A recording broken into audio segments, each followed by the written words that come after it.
మనం ఆ వైపుగా వెళ్దాం. నేను ఒకసారి జయరాం గారి దగ్గరికి కూడా వెళ్తాను. జయరాం గారు, ఒక ఓపెనింగ్ క్వశ్చన్ ఏంటంటే, రామూర్తి గారు వెల్కమ్, అండ్ అదేవిధంగా జయరాం గారు కూడా వెల్కమ్. వస్తా రామూర్తి గారు, ఒక్క నిమిషం మీ దగ్గరికి వచ్చే కంటే ముందు ఒకసారి నేను జయరాం గారి దగ్గరికి వెళ్తా. జయరాం గారు, అసలు ఈ స్థానిక సంస్థల్లో జనరల్గా స్థానిక సంస్థల ఎలక్షన్స్లో రాజకీయ పార్టీలు అనేటువంటి ఉండకుండా జరగాల్సినటువంటి ఎన్నికలు, కానీ ఈసారి మాత్రం అసలు రెగ్యులర్గానే ప్రతిసారి రాజకీయ పార్టీల ఇన్ఫ్లుయెన్స్ ఎక్కువ ఉంటుంది, బట్ ఈసారి మాత్రం చాలా ఇంట్రెస్టింగ్ ఇన్ఫ్లుయెన్స్ ఉండే విధంగా ఉంది. ఆల్రెడీ బీఆర్ఎస్ ఎమ్మెల్సీ ఎలక్షన్స్లో పక్కకు తప్పుకొని హరీష్ రావుని ఇన్ఛార్జ్గా ఇచ్చేటువంటి పరిస్థితి ఈసారి కనిపిస్తూ ఉంది. బట్ దాని క్లారిఫికేషన్ రామూర్తి గారి దగ్గర తర్వాత తీసుకుందాం, ఎందుకంటే హరీష్ రావు గారికి ఇన్ఛార్జ్ ఇస్తారా లేదా అనేటువంటి, ఎందుకంటే చాలా క్లారిటీగా వినిపిస్తుంది. జయరాం గారు, ఈసారి స్థానిక సంస్థల్లో ఏ పార్టీ ఎక్కువ ప్రభావం చూపబోతా ఉందంటారు? మీకు ప్యానెల్లో ఉన్న మిత్రులకు, ఫోర్ సైజ్ న్యూస్ ప్రేక్షకులకు నమస్కారాలండి. ఒకటి అవినాష్, ఇట్లా మనం చూడాల్సింది ఏంటంటే, స్థానిక సంస్థలు ఏవైతే ఉన్నాయో అది ప్యూర్ క్యాండిడేట్ మీదనే ఆధారపడి ఉంటాయి. ఎందుకు అంటే క్లోజ్ అసోసియేట్గా ఉండే ఒక విలేజ్ లోపల ఎవరు ఏంటిది అని ప్రతి ఒక్కరికి తెలుస్తుంది. దానికి ఏ పబ్లిసిటీ ఎక్కర్లేదు, ఏ పరపతి ఎక్కర్లేదు. కానీ దురదృష్టవశాత్తు ఇప్పుడు ఎలక్షన్స్ అనేటివి ఒక భారంతో కూడుకున్న పని అయిపోయినాయి అనేది అందరికీ తెలిసిన విషయమే. స్థానిక సంస్థల ఎలక్షన్లు కూడా ఈరోజు కొన్ని ప్రాంతాలలో ₹1 లేకుండా గెలిచేదానికి చాలా ఇబ్బందులు పడే అవకాశాలు ఉన్నాయి. అలాంటి పరిస్థితులను రాజకీయ పార్టీలు, నాయకులు, ప్రభుత్వాలు దీన్ని తయారు చేశారు. సరే, అదొక అంశం.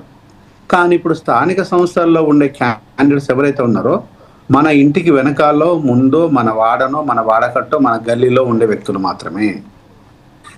కాబట్టి ఈ వ్యక్తి గురించి పూర్తి స్థాయి చేస్తుంది. ఇక రాజకీయ పార్టీలు ఎందుకు భయపడతాయి? ప్రభుత్వంలో ఉన్నప్పుడు రాజకీయ పార్టీలు భయపడుతుంటాయి. ప్రభుత్వం భయపడుతుంటది ఇవి కండక్ట్ చేయాలంటే. ఇది ఇప్పటి నుంచి వస్తుందంటే ఒక గత 30 సంవత్సరాల నుంచి మీరు చరిత్రను గమనించండి. తెలుగుదేశం పార్టీ 10 సంవత్సరాలు పాలించినప్పుడు ఒకటేసారి జరిగినాయి. దాని తర్వాత కాంగ్రెస్ పార్టీ 10 సంవత్సరాల పాలన కూడా ఒకటేసారి జరిగింది. బీఆర్ఎస్ పార్టీ పాలన కూడా ఒకటేసారి జరిగింది. ఇప్పుడు జరిగితే ఇక ముందు జరుగుతుందో జరగదో కూడా తెలియదు. అసలు కాంగ్రెస్ ఉంటుందో ఊడుతుందో కూడా తెలియదు.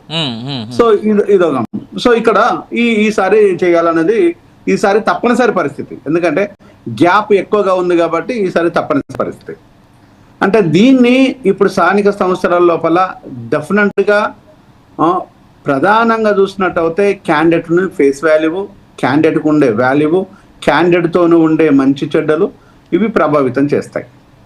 ఇది కాకుండా పార్టీ ప్రభావితం చేయడం అనేది ఇంపాసిబుల్. కానీ ఈరోజు పార్టీలు దాన్ని వాళ్ళ ఆధీనంలో పెట్టుకోవడం కోసము అనేక అంశాలను తెర మీదకి తీసుకురావడం చేస్తుంటాయి.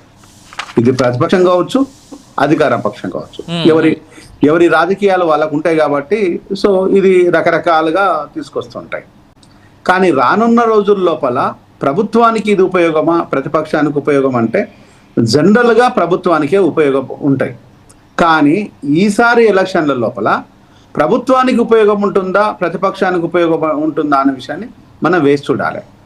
ఎందుకు ఈ విషయాన్ని నేను చెప్పదలుచుకున్నానంటే, కాంగ్రెస్ వచ్చేసి, నేను ఈ హెడ్లైన్ మీరు కంపల్సరీ పెట్టుకోవాలి అవినాష్. కాంగ్రెస్ వచ్చేసి ప్రతిసారి ఏం చెప్పేదంటే గడీల పాలన, ఫామ్ హౌస్ పాలన అనే ఒక అంశాన్ని పెద్ద ఎత్తున లేవదీసింది. మేము కూడా దాని విషయంలో మాట్లాడేసాం. విషయాన్ని ఏమి ముద్దు పెట్టుకోలేదు, హగ్గు చేసుకోలేదు. ఎవరినైనా ఆ విషయాన్ని వచ్చినప్పుడు డెఫినెట్ గా ప్రజల పక్షానే ఉంటాం. కానీ ఈ రోజు గడీల పాలన, నెక్స్ట్ వచ్చేసి ఫామ్ హౌస్ల పాలనతో పాటు ఈరోజు అద్దాల మేడ పాలన వచ్చింది.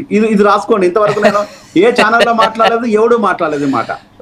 ఒకవైపు ఫామ్ హౌస్ పాలన, ఇప్పుడు రేవంత్ రెడ్డి అద్దాల మేడలో ఉన్న పాలన.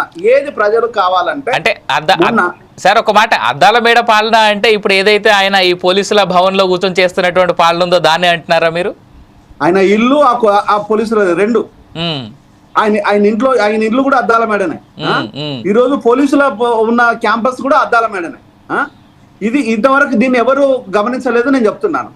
ఈ రోజు అద్దాల మేడలో ఉన్న పాలన లేకపోతే ఫామ్ హౌస్ పాలన అన్నప్పుడు మొన్న అత్యధికంగా ప్రజలు ఫామ్ హౌస్ పాలనకే మొగ్గు చూపించారు. దీనికి అధికార పార్టీ సిగ్గుండాలి. ఇట్లాంటి పెట్టుకోవడానికి, ఇలాంటి భాషను ఉపయోగించుకోవడానికి మేమంటే మాట్లాడతామండి. మాకు ఆ రైట్ ఉంది. నీకేం రైట్ ఉంది? నువ్వు రాజకీయ పార్టీవి. నేను ప్రజల్లో ఉంటాను, ప్రజల క్షేమం కోసం మాట్లాడతాను, ఎవరినైనా నిలదీస్తాను. అది సీఎం అయితే నాకేంది, పిఎం అయితే నాకేంది, I don't care at all. ఉంటే 4 కేసులు వస్తాయి. ఇప్పుడు మీరు ఇంతకుముందు ఒక అవినాష్ మాట అన్నారు, పోరాడితే పోయేది ఏమన్నది, పోరాడితే వచ్చేది ఏమన్నది అంటే 4 కేసులు వస్తాయి. I don't care it.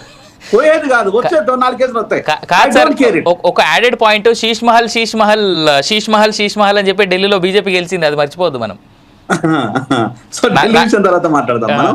So ఇక్కడ ఈ విషయాన్ని రేవంత్ ఈ అద్దాల మేడ పాలన ఈరోజు ప్రజలు అసహించుకునే స్థితికి రేపు పోయినట్టు అవుతే రేవంత్ పరిస్థితి అగమ్య గోచరంగా మారుతుంది.